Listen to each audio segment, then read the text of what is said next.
Приветствую вас на канале Twice Mom. Мы продолжаем разговаривать про сон. И сегодня я бы хотела затронуть такую тему о том, как же укладывать ребенка спать вовремя и почему это так важно. Начнем с того, что как определить, что вы что-то делаете не так, что ребенку не хватает сна, что вы не вовремя укладываете его. Во-первых, существует несколько критериев достаточности сна. Если у вас ровное, позитивное настроение у ребенка во время бодрствования, и он не постоянно хочет спать, он не кричит, если вы укладываете его спать, он легко засыпает, если он просыпается без крика, и если, наконец, он заснул там и спит, и это не длится там 5 часов, например, да, беспрерывно, то есть он не пытается отоспаться, если у него адекватное поведение, так скажем, значит, все в порядке. Если он постоянно конючит, если любой отказ вызывает недовольство, если постоянно перемена настроения происходит, куксится, вы начинаете его укладывать, он засыпает по 2, по 3, по 4 часа, вы его укладываете, просыпается все равно весь в слезах, спит мало, это значит, что ваш сон нужно налаживать. Почему все это происходит и почему вовремя нужно укладывать детей, именно тех детей, у которых проблемы со сном, и, как мы в прошлый раз говорили, это происходит именно у тех детей, у которых сложный темперамент. Так как дети еще не сформировали свою нервную систему, она еще не зрелая, то процессы возбуждения преобладают над процессами торможения.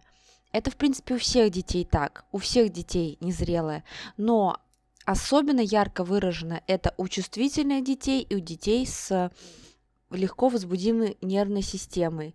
Это холерики, сангвиники, если говорить, да, по классификации по Юнгу.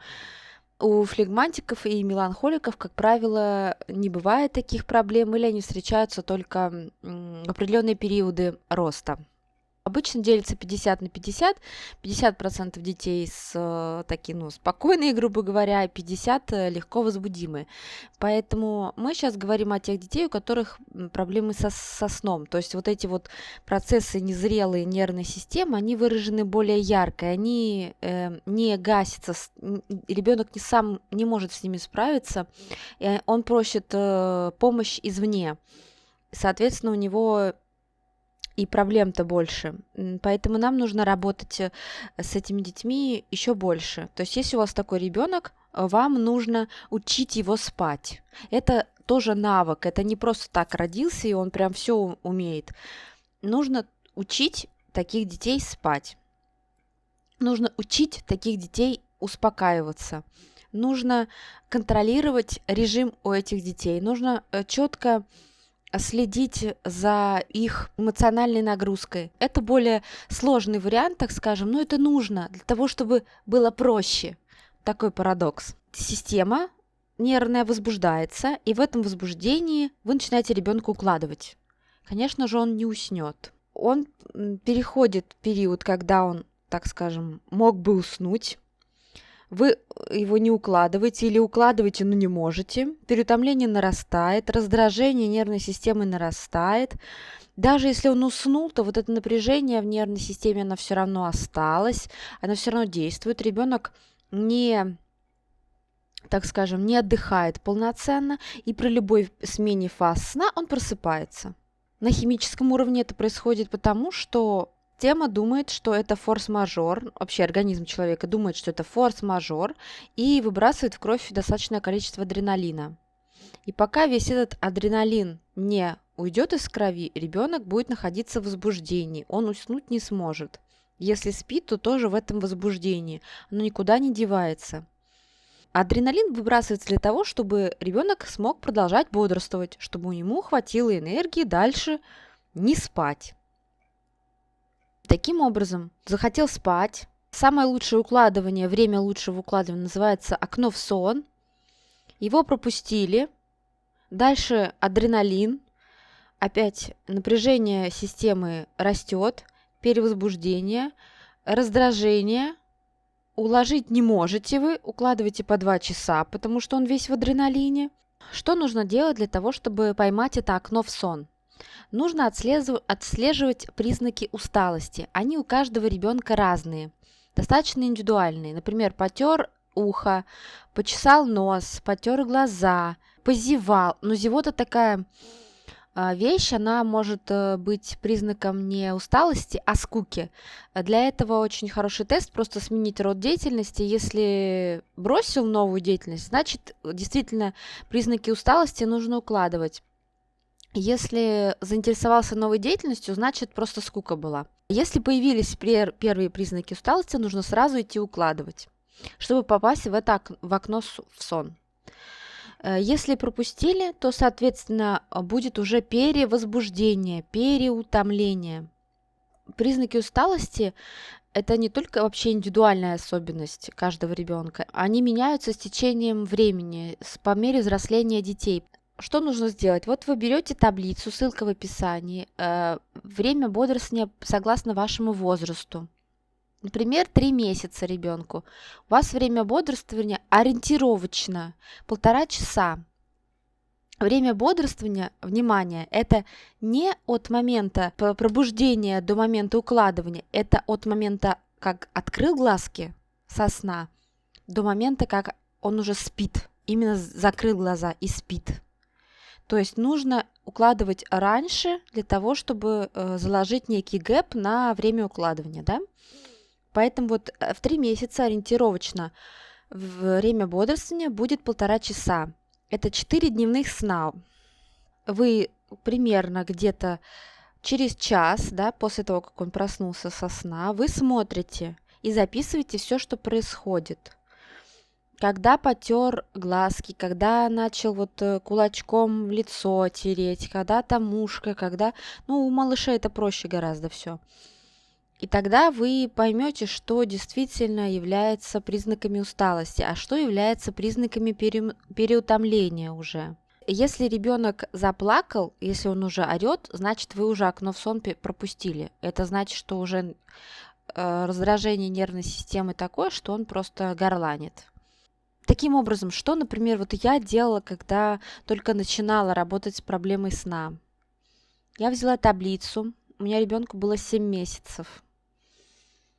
И у нас был, соответственно, недосып, накопленный за несколько месяцев, ну, за некоторый период. Поэтому работать со сном было невозможно. На фоне раздраженности, на фоне угнетенности, на фоне всего вот этого вот эмоционального переживания нельзя ничего сделать. Ребенок должен быть сыт, должен хорошо поспать, должен быть спокоен, здоров для того, чтобы начинать внедрять ему что-то новое. Поэтому нужно детей отоспать. У тех, у кого проблемы были, соответственно, недосып все равно накопился, нужно отоспать. Отсыпается примерно 3-4 дня. Иногда кому-то меньше нужно, кому-то больше, но в среднем где-то 3 дня. Любым способом, каким вы можете укладывать ребенка. На груди, в коляске, значит, в коляске. Отсыпайте, чтобы он выспал весь свой недосып. И решили делать режим в 3 сна сначала. А потом уже, после того, как наладили режим в 3 сна, перешли на 2. Это уже было 8 месяцев. Поэтому вот 7 месяцев это мы взяли 3 сна. Это 10-12 часов ночного сна, это 13-15 часов общего сна в сутки. И сон контролировали очень жестко дневной, то есть положено там 2-4 часа. Мы эти 2-4 часа, 4 у нас было, 4 часа, мы раскидали на 3 сна, получилось где-то по час 20, час 30, и так и спали. Будили. Было страшно сначала. Ой, спит. Будили и делали режим. Уснули, засекли время, прошло время, разбудили. То есть не давать спать больше, иначе потом с ночным сном будет катавасия, будут гулянки ночью и так далее. Если гуляет ночью, значит уже проблемы с режимом есть. Время бодрствования где-то 3-3,5 часа. Уложили, опять проспали, 1,5 часа разбудили. Время бодрствования может быть, например, первое время бодрствования может поменьше быть после ночного сна, а последнее время бодрствования перед ночным сном, оно будет несколько больше. Самое большое время бодрствования – это перед ночным сном. Итак, мы скорректировали режим. Скорректировав режим на 3 сна, мы постепенно начали переходить на 2 сна. То есть мы удлиняли дневной сон первый, например, чуть побольше, и время бодрствования оставляли также. Потом чуть удлинили время второго сна, время бодрствования также. И пораньше ночной сон, чтобы 12 часов проспал ночного сна. И все время считали общее количество сна в сутки, чтобы оно совпадало по возрастам. И все, так постепенно перешли. Потом немножко время бодрствования расширились, мы сдвинули еще. Если нужно что-то сдвинуть, лучше сдвигать что-то одно. Если время бодрствования сдвигаете, то только одно, минут на 15, не больше. Одно сдвинули время бодрствования, например, там в середине дня. Ночное уже не сдвигайте, ночное уже укладывайте в привычное время. Но это нужно, знаете, наловчиться немножко. Это нужно войти в этот режим, это нужно изучить эту тему и приспособиться к ребенку. Когда вы увидите все эти истинные знаки его, тогда вы поймете и уже будете манипулировать без всяких оглядок на что-то еще. Желаю вам удачи в ваших попытках. У вас все получится. На сегодня все. Всем пока.